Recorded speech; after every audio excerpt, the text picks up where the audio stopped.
80 शब्द प्रति minute. Start.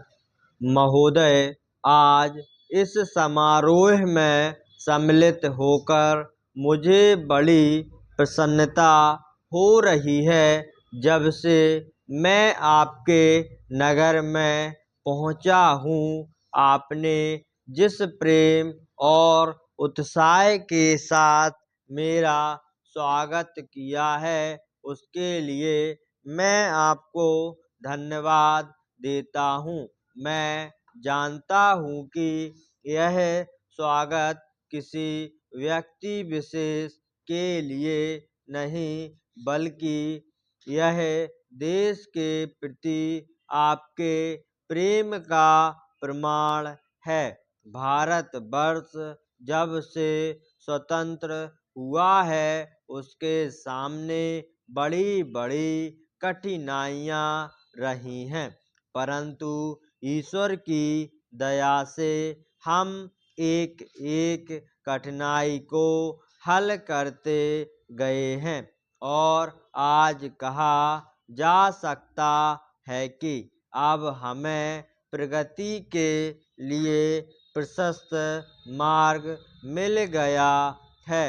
यदि हम चाहें और देश के लिए आपस में मिलजुल कर साहस तथा उत्साह के साथ काम करें, तो संसार में ऐसी कोई चीज नहीं जो इस देश के लिए दुर्लभ हो। इसलिए एक ऐसे दिन का मनाना जिस दिन देश की उन्नति के लिए एक बहुत बड़ा कदम उठाया गया था, स्वाभाविक ही है। अंग्रेजों के साथ जिस समय स्वराज्य के लिए समझौता हुआ, उस समय उन्होंने और सब चीज़ों के साथ साथ एक काम और किया जिसका परिणाम कुछ भयंकर हो सकता था। जहां एक ओर अंग्रेजी राज सीधे तौर पर चलता था, वहां दूसरी ओर देसी नरेशों के अधीन 600 से अधिक रियासतें हुई थीं।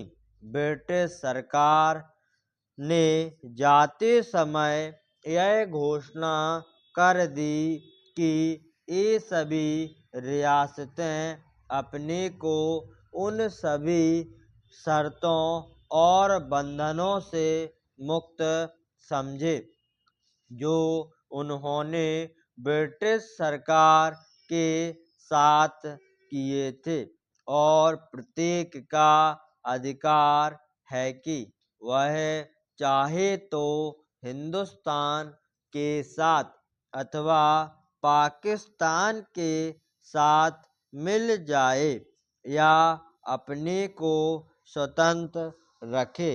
एक नीति के रूप में यह बात बिल्कुल ठीक थी, परंतु यदि हमारे देसी नरेशों के हृदय में भी वह देश प्रेम नहीं होता जो उन्होंने दिखलाया, तो संभव था कि एक भारतवर्ष के बदले आज भारतवर्ष के कई टुकड़े हुए होते। यह समस्या देश के एक भाग में अब तक तय नहीं हो पाई है, और वह भाग कश्मीर का है। उसके लिए हम अभी भी चिंतित हैं।